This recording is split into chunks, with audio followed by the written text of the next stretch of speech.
Today I have Jonathan Cahn back on the show with me, and he's going to share some brand new, shocking information with me, as well as a critical update on what's happening in Israel right now and what it means for the end times timeline.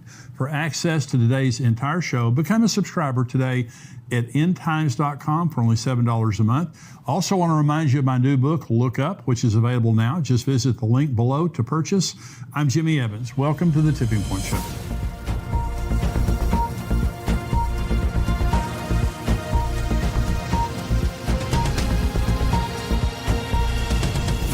You said that something happened last year, which was a Shemitah year, that continues the mystery of the Shemitah. Yeah, and by the way, Jim, I've never shared this anywhere. I mean, this is, when I think of Shemitah, I think of you. For some reason, we talk about it. But yeah, now the first thing for those who know about the Shemitah, and first of all, I always put in from the beginning, I put in the caution, listen, God doesn't have to do anything. You can't put him in a box. Nothing has to happen, but be ready, be aware, But the Shemitah is the 7-year mystery, the 7-year, the ordination of God, that on the 7th year, debts are wiped out. It's an economic wipeout. It's all that. Now it's a blessing. But when you turn away from God, this thing actually becomes a countdown for judgment in the Bible, the 77s of death, right. The whole thing. But so the point is, it's not that it has to happen, but it happened again.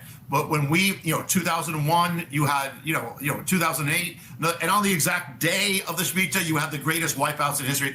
2015 was also, it wasn't, the most dramatic was 2001 and 2008, but 2015 was also the next time that you had the stock market go into the red. It hadn't happened since 2008. Losses. You had the greatest, some of the greatest crashes in all the other markets or trade. China collapsed by $500 billion. But now, 2022, what happened? Did anything happen? Yeah, it happened.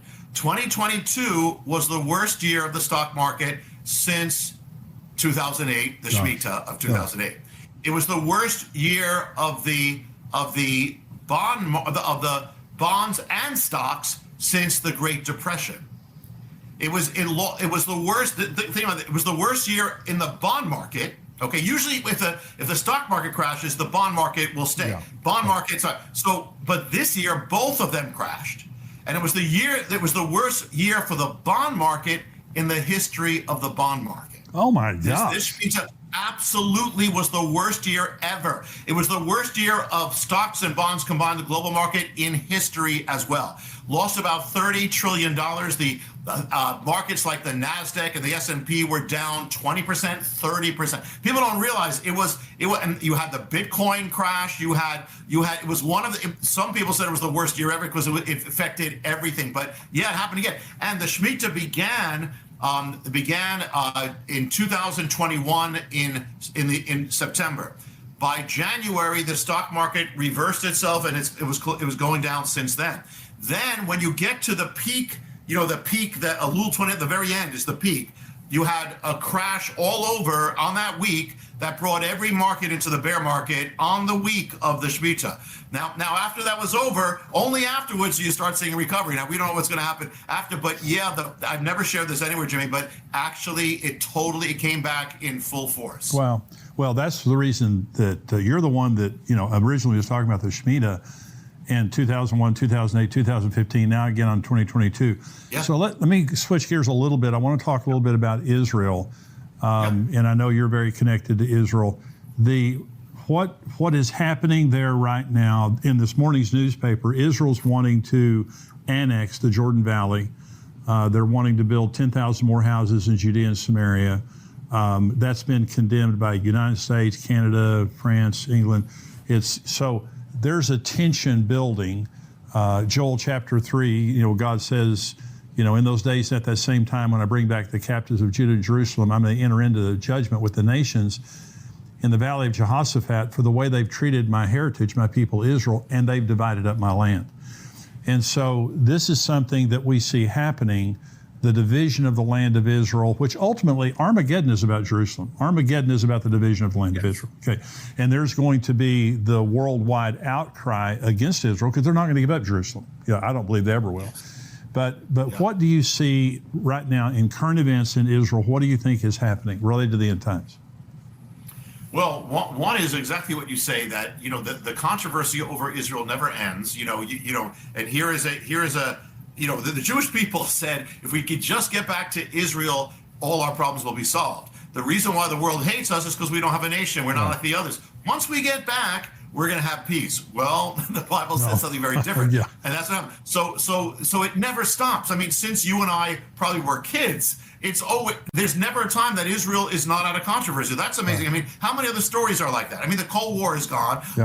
But look at that. It's still the same, and it's progressed. So yeah, that's one thing that what the Bible says. The other, and as you said, the end game is Jerusalem. Jerusalem is always the center of all this. Now in the time of I don't know if you've been there recently, Jimmy, but I'm sure you have. We were But, there in December, one of last the things that's- December. Yeah. Okay, yeah, and one of the things that I don't know if you notice it, I notice it, but when I first came, when I would go on the Temple Mount, there was like no, you couldn't do it, you couldn't have the slightest thing. I mean, they're still very tough, but you couldn't do it. But now we've actually prayed on the top. There are actually Jewish people praying on the top. They've kind of lightened up, and and there's more and more talk about the even in the Knesset, and even about the possibility of restoring the Temple Mount, which is ultimately what it has to be for prophecy to come true. Right. So things have never stopped with that. It's almost like a spotlight. First, the spotlight's on Israel, then it's got to go into Jerusalem, which it has. Then it's got to go to the Temple Mount. Right. And there's more and more talk about that. There's been more and more action on that. The fact that even what we saw with Donald Trump, and we cannot minimize that to any degree. What he did was historic and was gigantic. Absolutely. And was prophetic. It was the first time a world leader since ancient times specifically recognized Jerusalem for the Jewish people. Yeah. And so this is and by the way, let me throw something in out of it. But I wrote the book called The Oracle about that. But one thing about that is that to America, Trump, and we'll see what happens in this election, but America, Trump is a Jehu in every way, and as we spoke. To Israel, he's a Cyrus, right? Because he did what he did. But the interesting thing is, remember it says Cyrus. It says after 70 years, it was his first year. He came to world power in his first year. After 70 years, he recognized Jerusalem. He told them he can go back, build the house.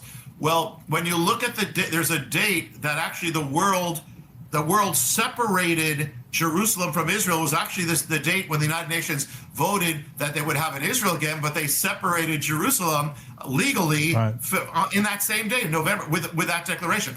So ever since then, legally, the entire world, including the United States, said no Jerusalem for Israel. Well, that lasted until Trump did what he did. Yes. Now, when you take the Hebrew calendar from the day of that UN decision, the separation of Jerusalem.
You take 70 years, And it says in the Bible, after 70 years, then Cyrus issued the proclamation.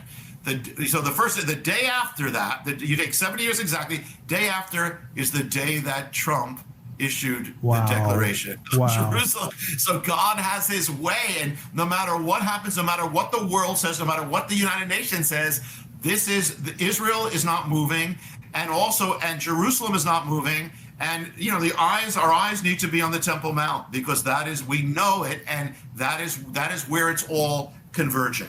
Well, we were there in December, and we went through the Temple Institute. I don't know if you've ever been through there, yes. But fascinating tour through there. And they began by saying, these are not replicas. These are not just lookalikes. These are kosher. All of the instruments, all of the musical instruments, all of the wardrobe for the priest, these are all kosher, and these will be used in the third temple. And one of the things that was very interesting, Rabbi, when we were leaving, the last thing we saw was a replica of the Ark of the Covenant.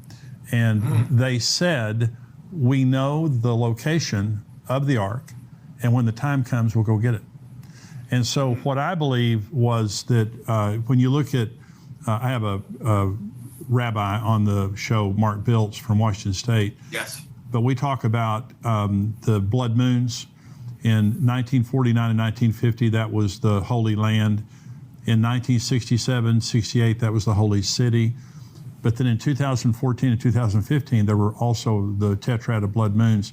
I believe in 2014 and 15, it was the Holy Temple, because that's about the time that there was a tremendous increase in activity and freedom for the Jews on the Temple Mount. And I don't know the timing of this, but you know as well as I know, there's going to be a rebuilt temple.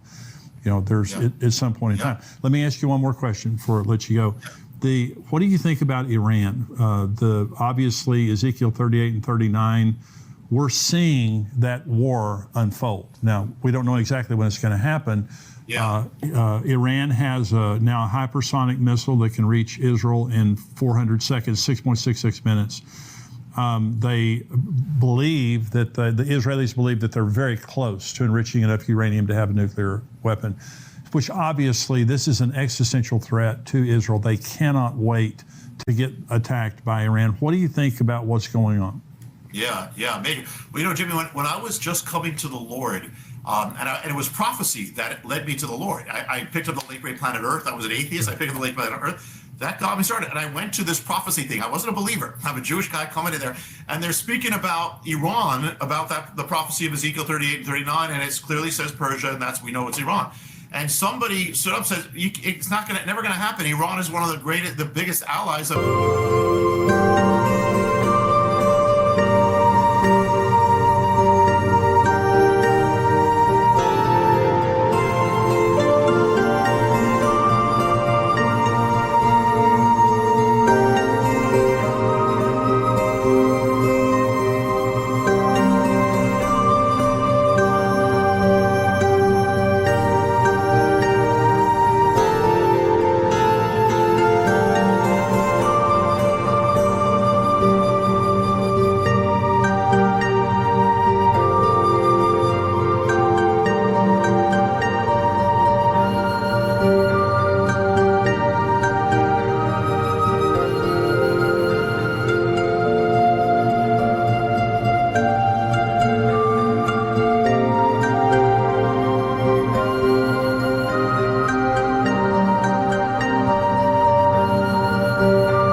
America. And I remember a guy, that was back then, a guy stood up and said, you know what? He said, it says the Bible says this, so something's going to happen. And sure enough, just a few years later came the revolution. Right. And so God, you never bet against God or his prophecy. Yeah. So there it is. So here you have Iran, which actually, it's almost like the devil always uses things that, here was a nation that actually blessed Israel at one point, blessed Israel with the return of Israel. Actually, the Lord has, the Abraham covenant has only allowed Iran to stay on. It's the only one of those great powers that actually stayed on intact, because it was the only one of those powers that allowed Israel to come back. Wow. So God honors that, but then the enemy's going to use it. Clearly, Ezekiel gives speaks of Russia, and people try to kind of that's that area. It's Russia. It's that area. You have that. You have Turkey, Togarmah, and they're in alliance now. And you have Iran, and they're considered the most dangerous nation now. And so it really, I don't think we've ever seen these things fall into place with Ezekiel 38 and 39 as far as alliances ever as we're seeing now. There's one thing. Remember, there's one thing in Daniel where he says that he's praying, and the angel comes to him and says, "I was fighting. I was delayed because of the prince of Persia, the Tsar Paras, which is a specific entity. Speaking about the gods or the spirits, a specific entity which is devoted to Persia or to Iran, and this is a demonic entity. And so now, when Iran turned against Israel, this entity, you talk about the gods. If I had to do an Iranian version of the Turn of the Gods, look what happened to them. Yeah. They became the most, and they are bent on destruction, literally. And they're the ones who are behind much of the attacks on Israel from Hezbollah, from the Gaza Strip. It's the same spirit, this prince of Persia. And so it is bent on destroying Israel, but God is bent on redeeming Israel. So not going to happen. So I believe, this is a continual. Talk about spiritual things behind the physical. There's a war between Michael and the Prince of Persia behind Netanyahu, behind all this, and it's going to go until it's fulfilled. And we know who wins. Yes, Rabbi, Return of the Gods, your newest book, Jonathan Cahn, New York Times bestselling book. You can get this anywhere. Amazon, your local bookstore. Anything else you want to say about how people can contact you? Yeah, thank you. Yeah, you can get it anywhere. I pray that people get it not just for themselves, but for people in their lives, because everybody has people in their lives who are subject big time in this, and that God would use it to free them. The other thing is that a little while back, the Lord gave it the opening to have a motion picture in theaters across America. By the way, Jimmy, and I'm just saying it to the glory of God. By God's grace, when it came out, it was the #2 movie in America, just under Doctor Strange, Marvel's Doctor Strange. So God used it. But if you missed it or you saw it, it's now streaming everywhere on Amazon Prime. If you can get the DVD. If you go to HarbingersOfThingsToCome.com, HarbingersOfThingsToCome.com, that's the name of the movie, or Amazon Prime, it's everywhere. But Jimmy, it's always a blessing to be with you. And I just heard we're going to be together with Perry, our friend Perry Stone. Yeah. That'll be a blessing too. But always a blessing for what you're doing. From the day we first met in New York City, I've always been blessed by your ministry tremendously. You're a dear friend, and you're the most brilliant end times guy I know, and I tell everybody that. Your materials are just they freak me out. I mean, it's just, and they're so enlightening and so encouraging. But you just bring the ancient history to today and just prove God is in all these things that are happening. And we know who's going to win. Bless you, my friend. We'll see you next time. God bless you. Okay, God bless you. We have much more from Jonathan's interview on our subscription site, endtimes.com. He's going to be sharing some brand new research he has just learned about the Respect for Marriage Act. Is this demon possession that is taking place in America? Jonathan will be unpacking that and much more. To become a subscriber and see the entire show, visit endtimes.com and join us for only $7 a month. Along with the rest of today's interview, you'll get access to all of our End Times articles, shows, and teaching. Join us at endtimes.com today.